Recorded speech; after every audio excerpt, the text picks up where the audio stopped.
Olá, amigos e amigas do Jornal em Destaque, sejam todos e todas bem-vindos a mais uma live neste mês, da campanha Setembro Amarelo. Nós estamos saindo um pouquinho desse foco aí de coronavírus, da Covid-19, e estamos entrando aí no outro assunto que é muito importante, que tem feito vítimas quase do tamanho que a Covid já fez nesses meses, nesse ano, só que todos os anos. Mas hoje o assunto ainda é um pouco mais delicado. Hoje o assunto é voltado a essa questão da depressão, do suicídio, Porque a depressão leva, sim, ao suicídio. Esse assunto hoje vai ser abordado com outro corte. Vamos falar a respeito dele na infância.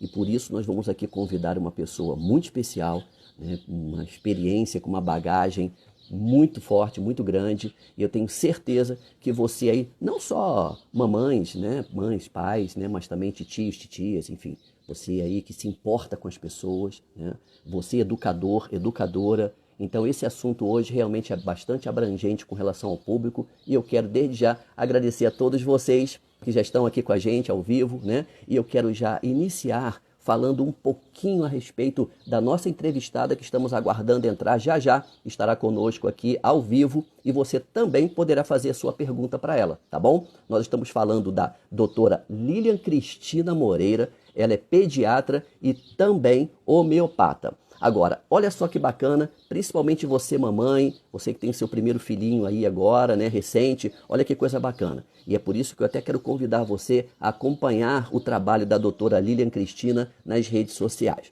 Bom, é que ela fala sobre, olha só, os 1000 primeiros dias das crianças, vacinas da infância, ela também fala de autismo, desfraude, o que é a primeira infância, perigos da primeira infância, prevenção de doenças da primeira infância e também self-made mothers, mães que acham que já sabem tudo sobre a saúde dos bebês através das redes sociais, Eu já vou aqui convidar aqui a doutora para entrar, enquanto eu falo com ela, Aqui, vou continuar falando sobre ela. Bom, também ela fala sobre os primeiros dentinhos, como lidar com cólicas, massagem para cólicas, olha que bacana, e como reanimar bebês e crianças pequenas. Então, siga lá na sua conta no Instagram, que é aqui no Instagram, Cor da Infância, infância com C-I-A no final, tá bom? Bom, agora ainda falando da doutora, deixa eu ver se ela recebe aqui primeiro o nosso convite. Doutora, eu já fiz o convite, basta aceitar aí o convite que foi enviado. Olá, doutora! Boa tarde! Como Tudo vai? bem, Hélio? Boa tarde, tudo bem? Tudo bem, coisa boa, muito obrigado. Eu quero já, em nome de toda a equipe do Jornal em Destaque, agradecer o carinho de ter aceitado o nosso convite, para gentilmente estar aqui trocando experiência, sua capacidade, sua experiência com as pessoas que nos acompanham aqui nesse vídeo, tá, doutora? Tá, joia. É um prazer estar aqui. Obrigada pelo convite. Me imagina. Bom, eu já falei um pouquinho do trabalho que se desenvolve também nas redes sociais, também nas redes sociais. E agora, para quem não conhece a doutora Lilian, ela é graduada em Medicina pela Universidade Estadual do Rio de Janeiro e pós-graduada em Homeopatia pelo Instituto Hahnemanniano do Brasil, recebendo o título de especialista pela instituição, de especialista em pediatria, após aprovação na prova ministrada pela Sociedade Brasileira de Pediatria e aprovada no curso Pediatric Advanced Life Support da Academia Americana de Pediatria. Nossa pauta é a campanha Setembro Amarelo e o tema é prevenção do suicídio. Deve começar na infância? Doutora, esse assunto é sério, hein? Esse assunto é bem sério, Hélio. E assim, a gente vai Aham. tentar aqui abordar de uma forma leve, mas de uma forma Uhum. responsável, porque já se Sim. sabe que a depressão e o suicídio na idade adulta, a gente já sabe que existem fatores causais, fatores que aumentam a probabilidade de depressão e de suicídio na vida adulta, fatores na Uhum. infância, na gestação da Olha. criança e na infância da criança. Então, assim, é um assunto sério porque eu sempre costumo dizer que a pediatria é uma especialidade sui generis, Porque Uhum. talvez seja de todas as especialidades a única que pode, de fato, prevenir doenças, A gente se antecipar ao problema, ao invés da gente ter que pegar Sensacional. e remediar ou resolver o problema. Então, assim, por isso a importância assim, do nosso papel, né, como adultos, frente à criança, frente à infância, da gente proporcionar a infância mais saudável possível para que coisas, morbidades, doenças, problemas, doenças físicas, mentais, emocionais, que possam ser evitadas na vida adulta. Porque depois que a doença se instala, a gente não tem outra alternativa senão tratá-la. Mas prevenir é melhor. Ah, bem melhor, né? Doutora, é bem interessante, não sei se vai compartilhar comigo, se eu estiver equivocado, por favor, me ajude.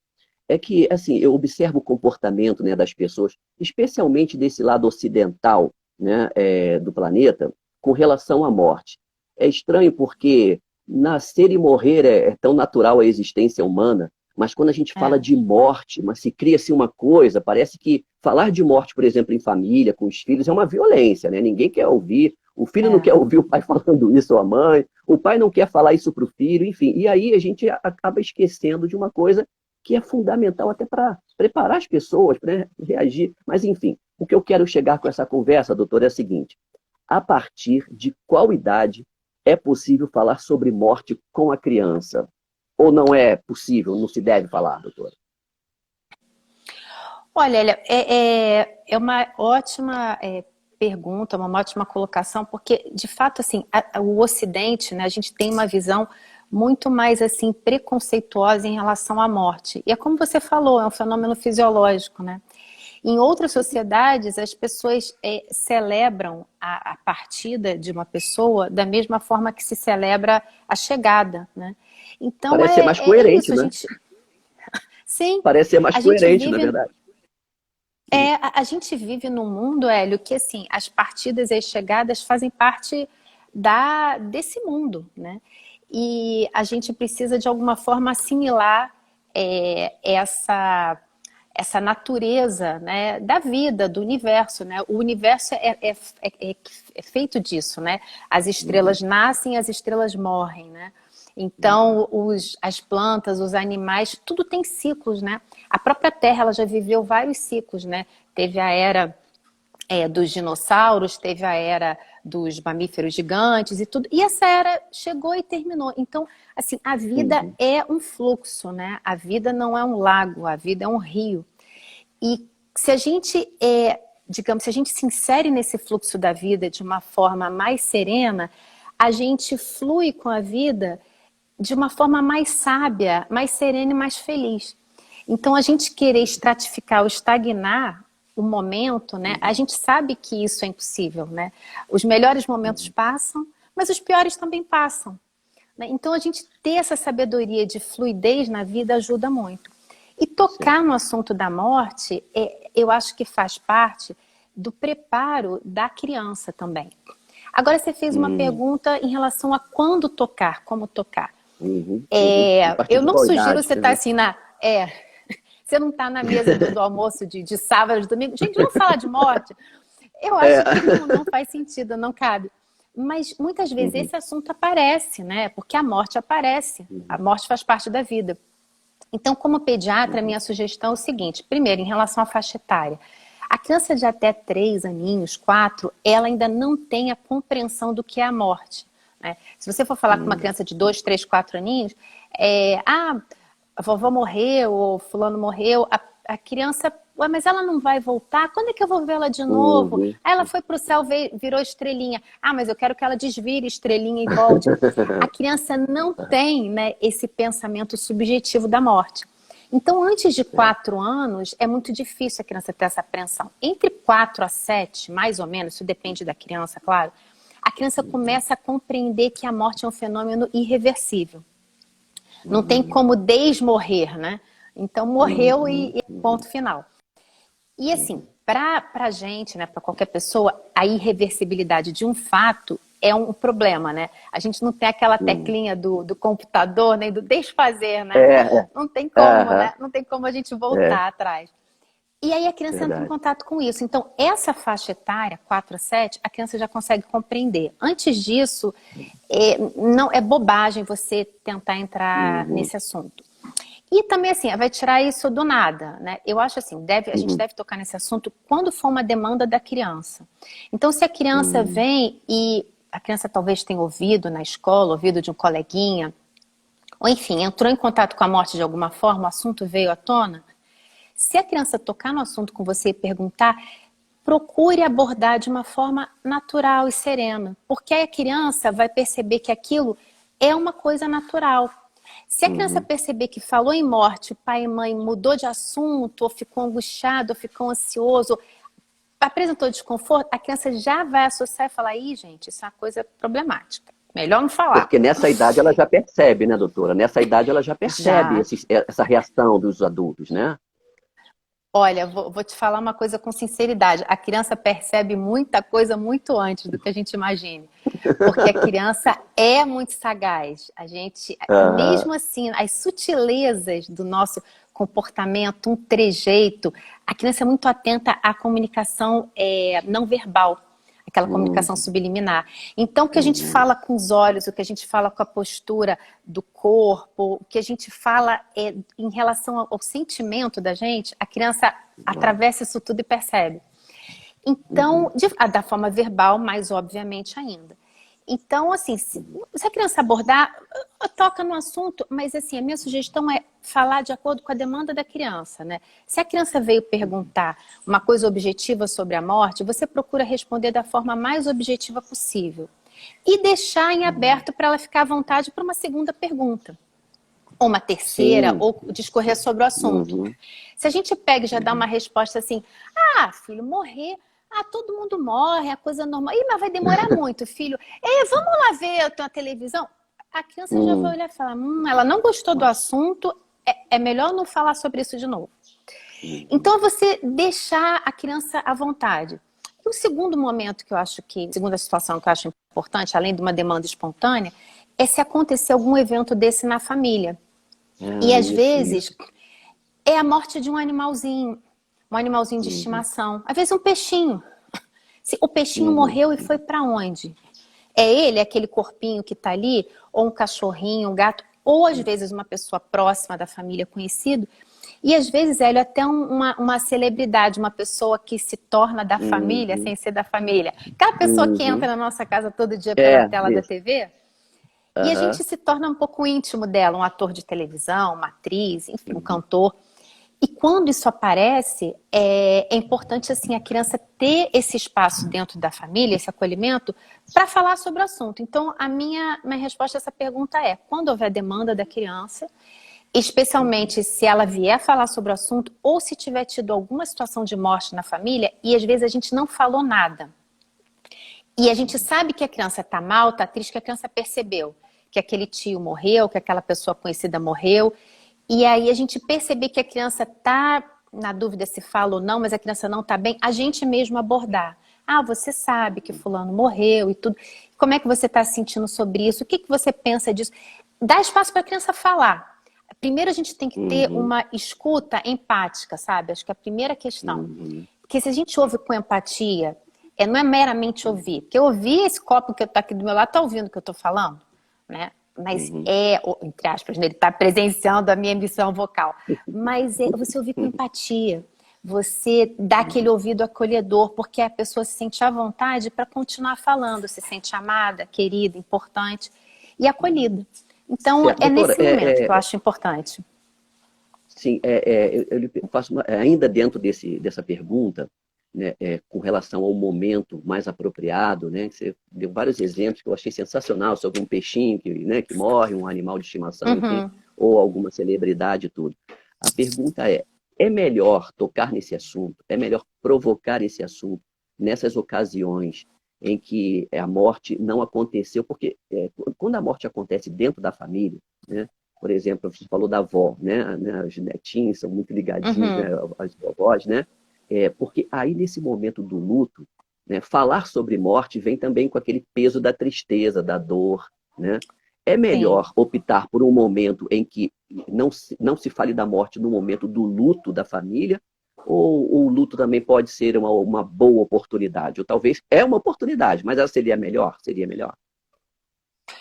Eu acho que seria melhor se esse luto tiver um significado maior para a criança. Se for uma pessoa que não gera nenhum tipo de demanda da criança, objetivamente, aquela pessoa com quem a criança não fez um vínculo, a criança mal Sim. conhece, eu acho que você provocar esse assunto não vai ter muito benefício. Mas se você perceber que é uma pessoa que a criança conhece, que a criança gosta, que a criança tem algum grau de vínculo, eu acho que vale a pena tocar, mesmo que a criança não toque no assunto. Mas assim, como pai e mãe, a gente vai observar se a criança foi sensível à perda daquela pessoa, à morte daquela pessoa. Então, se você perceber qualquer sinal nesse sentido, vale a pena tocar, comentar, nem que seja para ouvir que, mãe, entendi, morreu e tudo, eu vou sentir falta dela, ou não, já sei, e a criança levar numa boa, entendeu? Perfeito. Doutora, vamos lá para a segunda pergunta. Por que que alguns pais ainda persistem nesse medo de tocar nesse assunto, de falar da morte com criança? Isso é cultural? Essa cultura permeia no religioso, na religião? Tem alguma explicação para isso que você possa passar para a gente para esclarecer um pouco?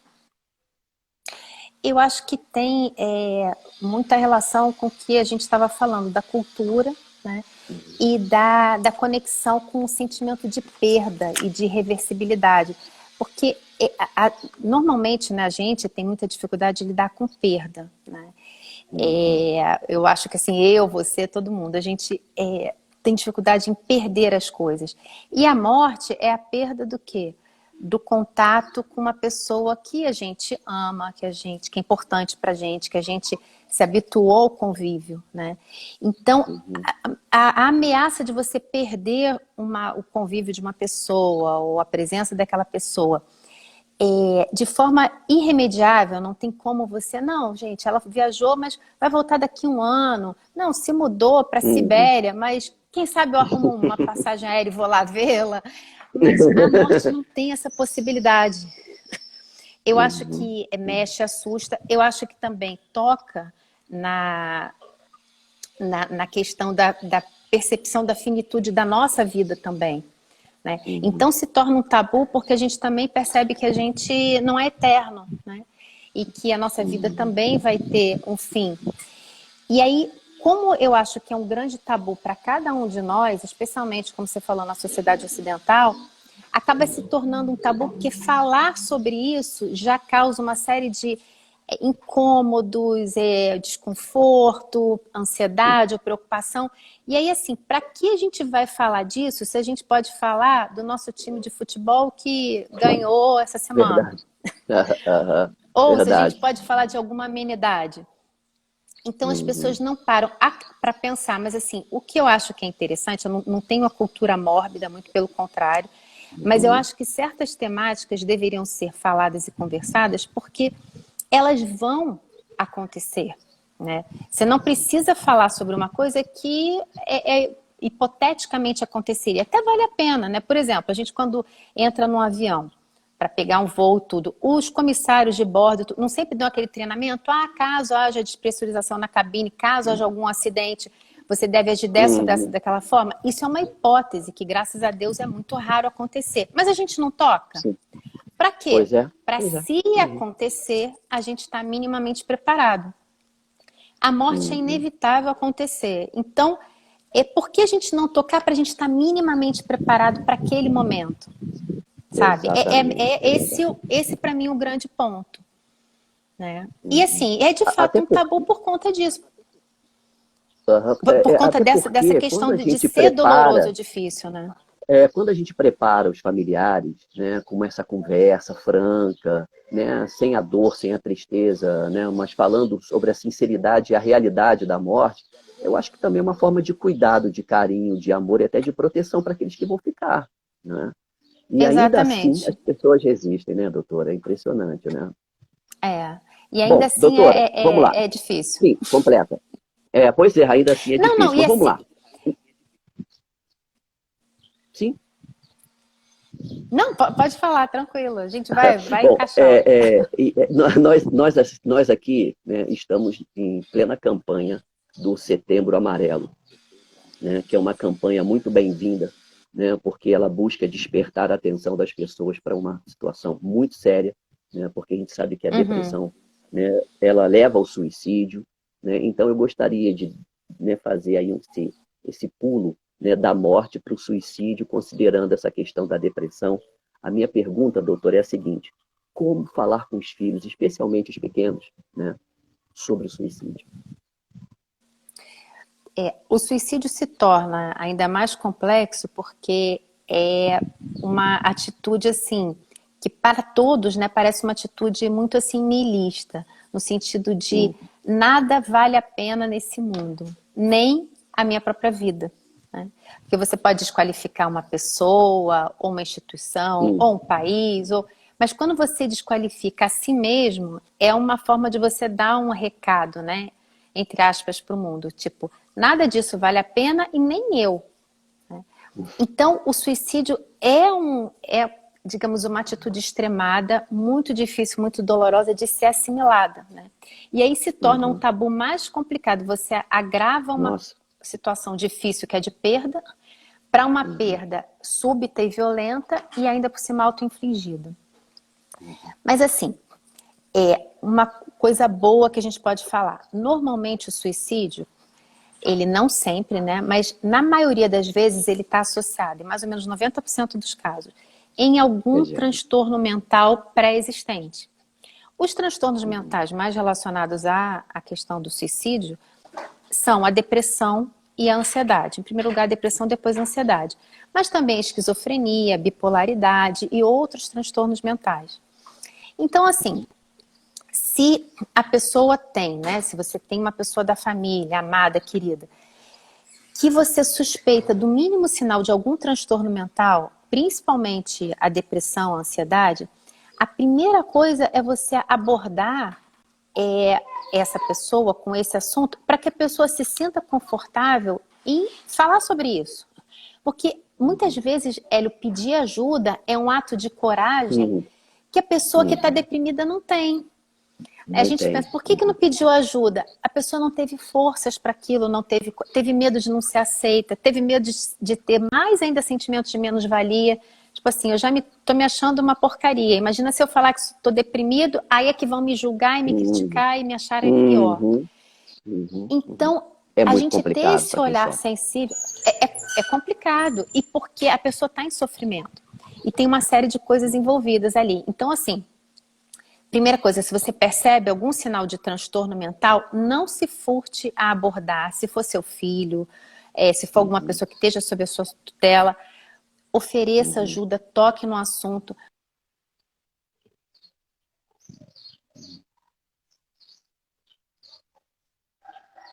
Não vai dar. É o contrário, a pessoa se sente acolhida e se sente vista. Tipo assim, nossa, alguém... Principalmente se o seu olhar foi um olhar acolhedor, amoroso e que está oferecendo ajuda e não criticando. Porque criticar não é fácil, todo mundo faz. Exato. Exato. Exatamente. Então, assim, e a segunda coisa é que possa ser, né, que o suicídio não esteja associado a nenhum transtorno mental, mas sim alguma vivência aguda, grave da vida da pessoa, com a qual a pessoa não está conseguindo lidar. Por exemplo, uma situação de um revés financeiro grave. A pessoa às vezes pode não ver saída. E ali perdeu tudo, perdeu dinheiro, perdeu a casa, não tem onde morar. E a pessoa às vezes fala, não tem outra saída, é o suicídio. Às vezes é num ímpeto. Na maioria das vezes o suicídio ele é pensado, articulado. A pessoa pode falar sobre isso, mas normalmente a pessoa pensa, planeja. Mas muitas vezes é num ímpeto que eu digo, acontece realmente no ímpeto, mas no ímpeto o quê? A pessoa está com dificuldade financeira, um revés financeiro, 1 semana, 2 semanas, 1 mês, 3 meses, e aí não suporta. Ou a pessoa teve uma perda grave, por exemplo, perdeu uma pessoa amada, uma morte violenta, ou uma morte súbita de uma pessoa muito amada, querida. Teve uma síncope cardíaca, morreu, lidar com e a pessoa isso. não sabe lidar com o luto. Ou outra situação é de uma separação. Né? Separou do marido, separou da esposa, ou às vezes até uma doença grave. A pessoa está com uma doença grave, uma doença que a pessoa sabe que, por exemplo, a pessoa está com um câncer e tem dúvida de como vai aquilo evoluir, ou alguma outra doença degenerativa que ele sabe que não tem cura, a pessoa, se eu já vou morrer, por que eu não posso antecipar e diminuir o sofrimento? Então, assim, a gente tem que estar atento a essas situações de estresse e estar atento a transtornos mentais. Então, assim, são fatores de risco importantes. E aí, você percebendo isso, digamos, percebendo essas situações numa pessoa amiga, amada, um familiar, é que você deve tocar, sim, na questão do suicídio. Não de cara, diretamente, tá pensando, não é isso.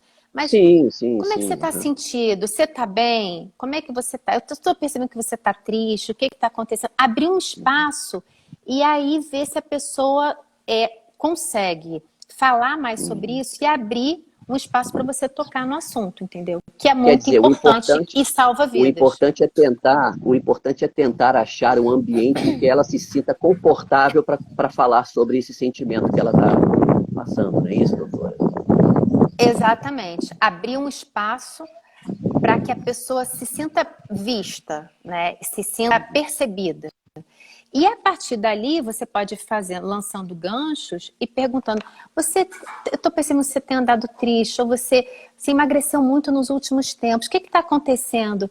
Ou, nossa, estou percebendo que você tem ficado muito quieto, muito parado, nem não tem te visto por aí, você não tem conversado, que são sintomas que denotam que a pessoa não está bem. E aí você dando espaço para a pessoa falar, às vezes é muito interessante que a pessoa às vezes solta, sabe? Aquele turbilhão, aquela inundação de emoções. Ela estava só esperando um momento assim para ser ouvida, para ser acolhida. E aí fala tudo, e só o ato de falar e se sentir acolhida já é um espaço de conforto e que alivia aquela dor da pessoa. A pessoa não se sente só. E aí, enfim, a gente vê o que a pessoa está precisando. E às vezes precisa realmente de um médico, sabe, Hélio? Para diagnosticar, para fazer uma medicação, para tratar. Às vezes não. Às vezes mudanças na rotina da pessoa, de hábitos da pessoa, uma higiene alimentar melhor, uma higiene do sono.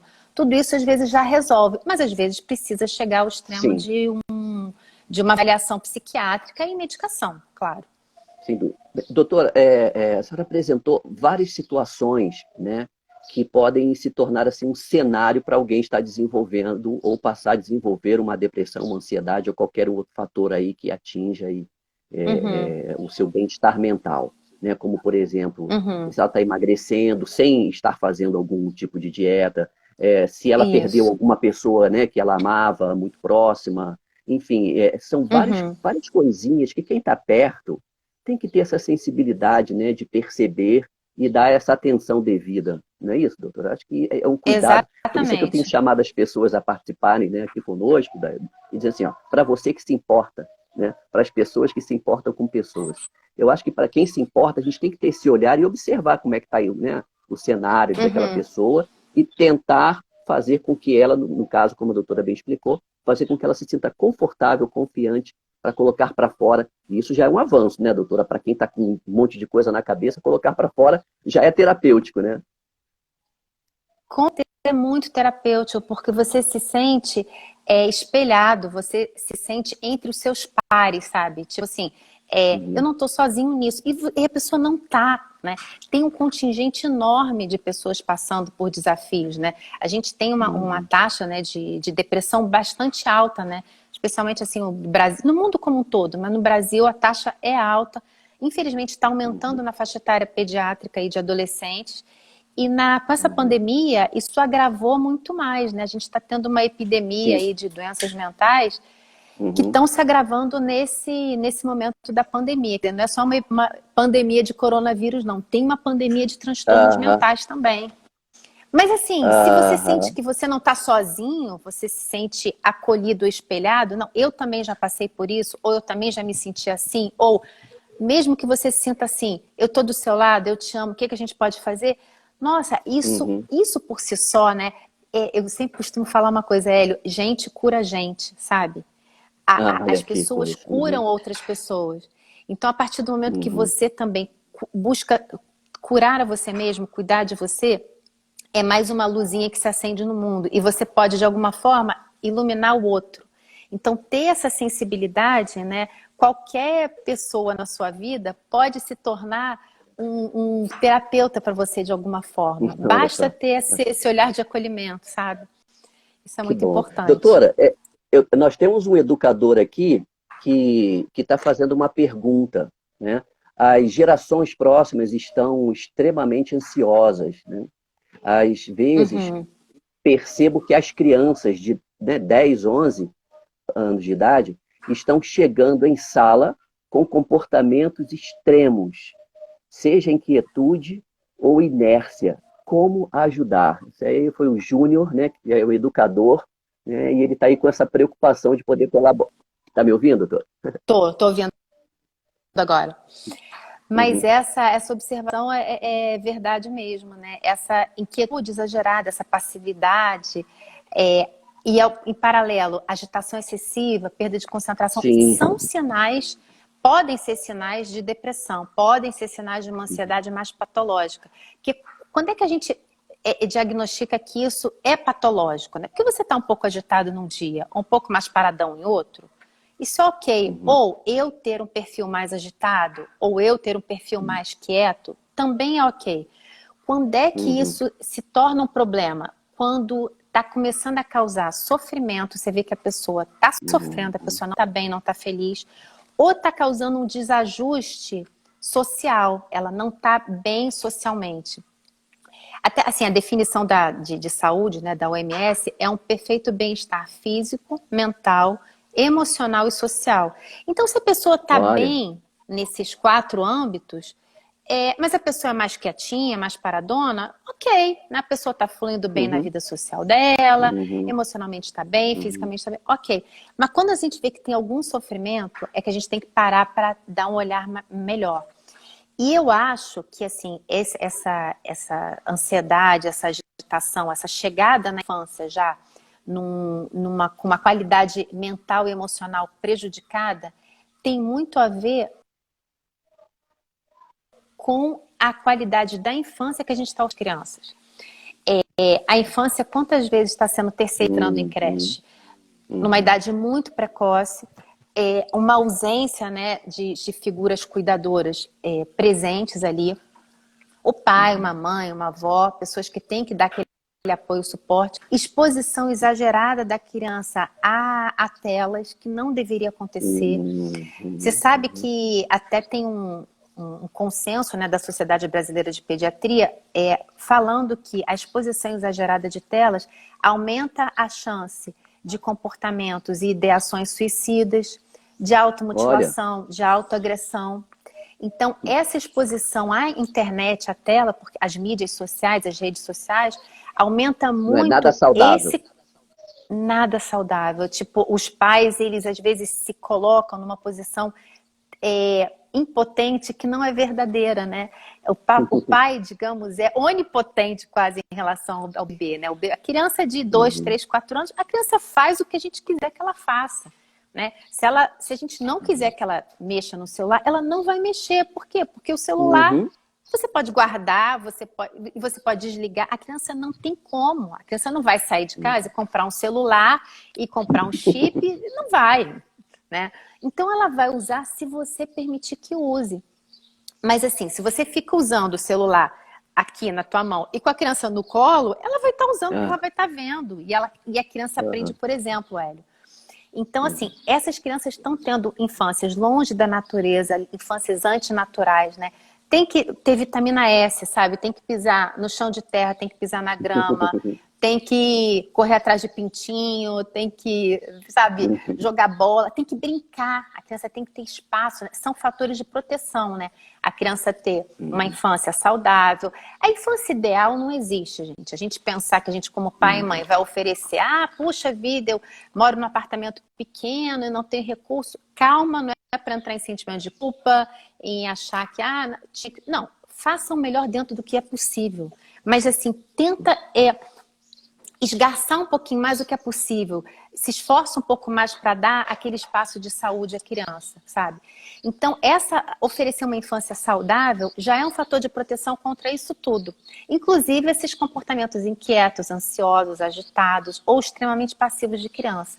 Então, oferecer isso, natureza, vitamina S, contato físico de qualidade, contato afetivo, evitar estresse tóxico.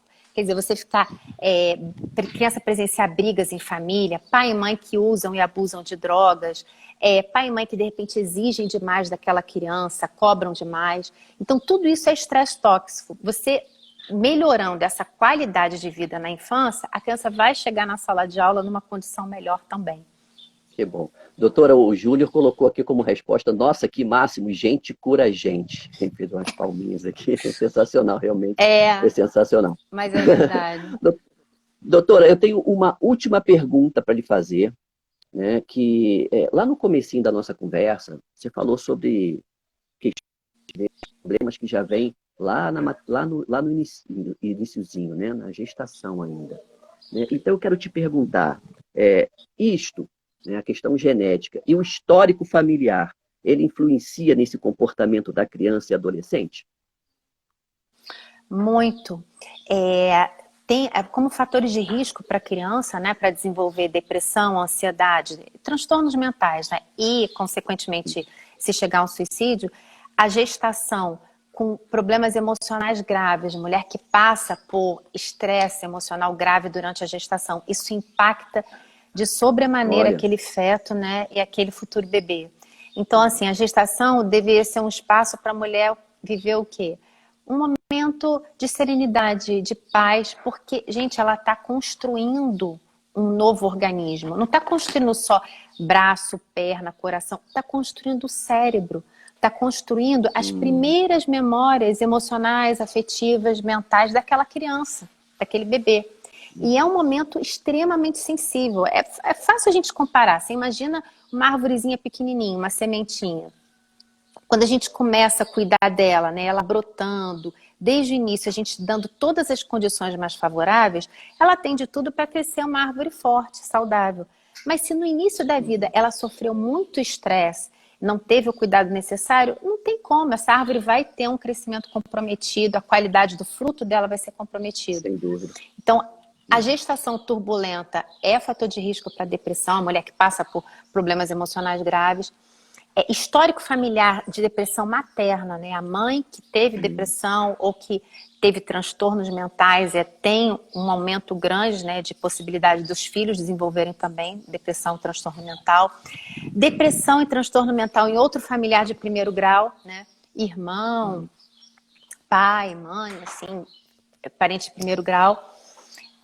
História de suicídio na família também, né? Algum familiar próximo que tenha se suicidado também aumenta. Então existe um fator de hereditariedade importante e um fator também socioambiental, porque muitas vezes essas pessoas que têm mais tendência a transtorno mental são pessoas de humor mais deprimido também, são pessoas mais pessimistas, são pessoas que não valorizam a vida, né, de uma forma como ela deveria ser valorizada. E a criança cresce naquela cultura, sabe? Entendi. Doutora, antes de passar dessa oportunidade para que você faça as suas considerações, eu penso que cada dia vai ficando mais complicada a questão da educação dentro do ambiente familiar, né? Quem convive com pedagogos, né, tem observado o mesmo discurso, né, que as famílias hoje estão transferindo para a escola, para o professor, consequentemente, a educação, né, do seu filho, e não a formação. Né? E nesse contexto, onde nós já falamos, a senhora mesmo tocou na questão da tecnologia, né, nas novas tecnologias que estão chegando literalmente em nossas mãos, né? Qual é a palavra, obviamente, dentro desse contexto do Setembro Amarelo, né? Qual seria a sua palavra para as famílias, para os pais, para os responsáveis que estão nos assistindo, que acompanharam a gente até agora?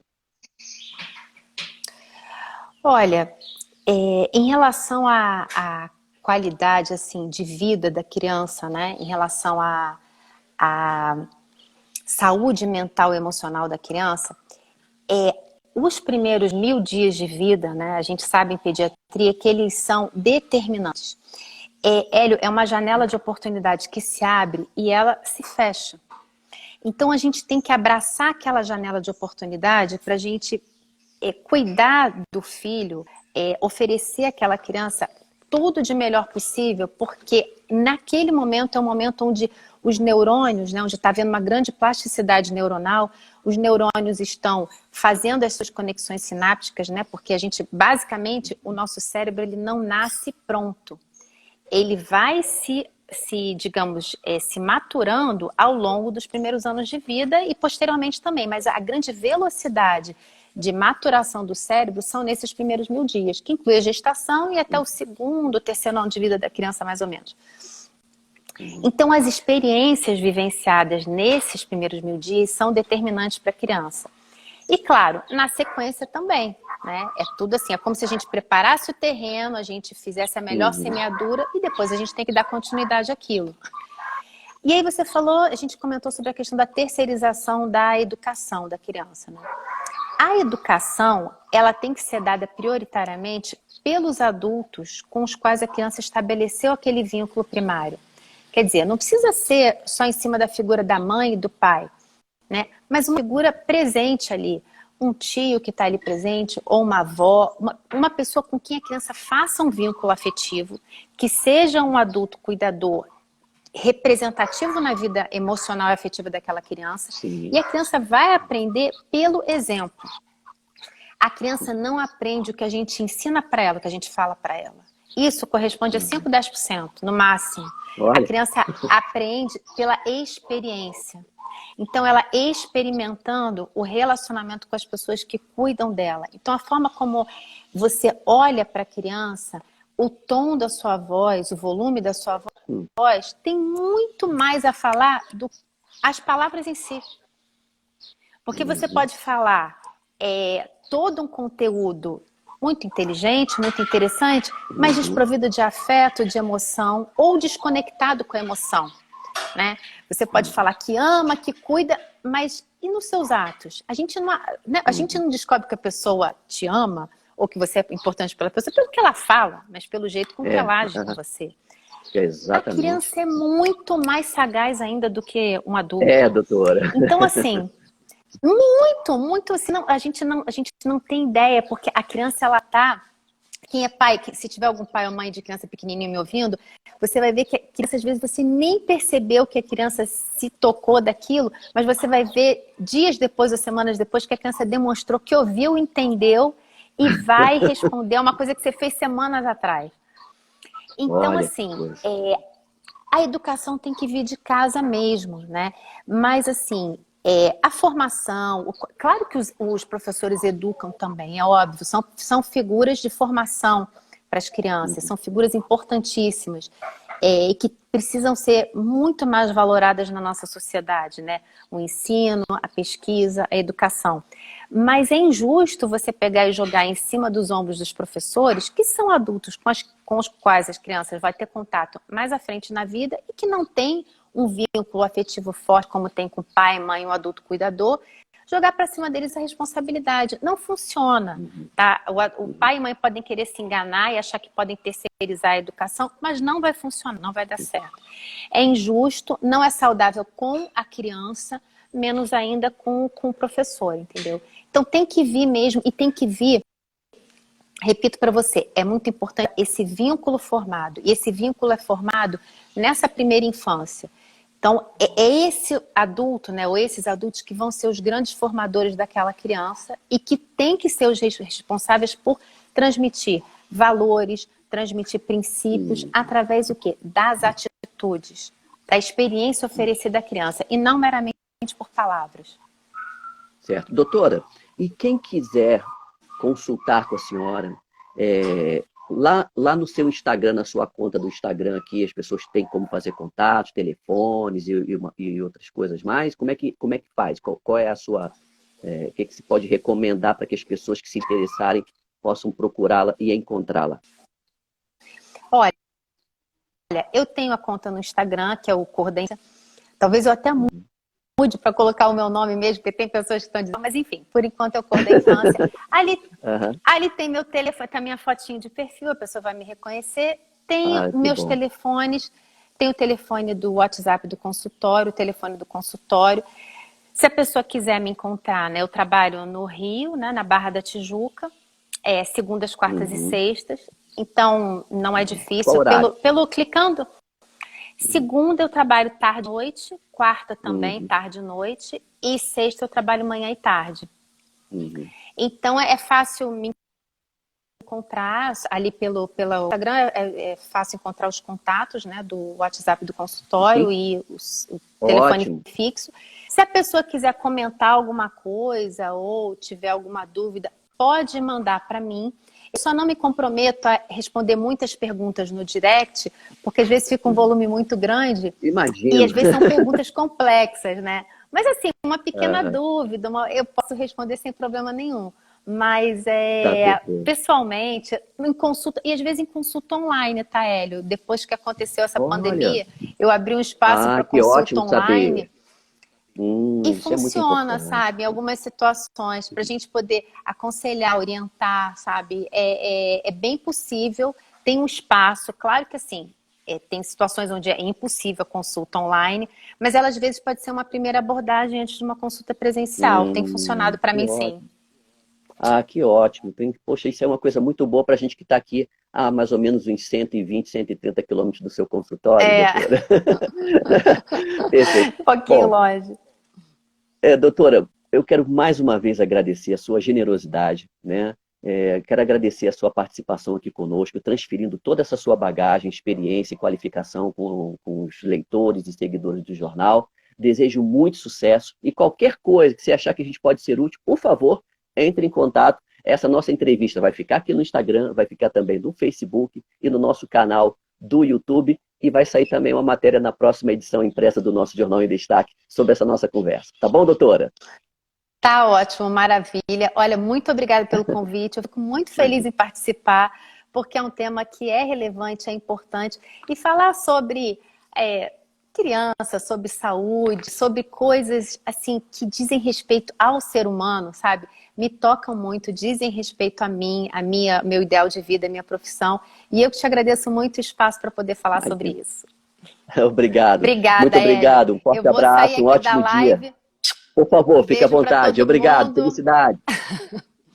Obrigado. Tchau. Bom, gente, eu falei com a doutora Lilian Cristina Moreira, pediatra homeopata, uma pessoa muito qualificada. Se você chegou no finalzinho, vale a pena você voltar lá, né? Vamos deixar tudinho aqui postadinho para que você possa acompanhar essa entrevista na íntegra. Vale a pena, tá bom? Então, gente, vocês todos que participaram, vocês que acenaram, vocês que, enfim, interagiram com a gente, um forte abraço, felicidades para vocês e vamos continuar, né, movimentando, levando até as pessoas informações, né, porque esse assunto é muito sério. Então, finalizamos aqui o ED na sua pauta Setembro Amarelo. Gente, um abraço, felicidades e até a próxima oportunidade. Mais uma vez, obrigado.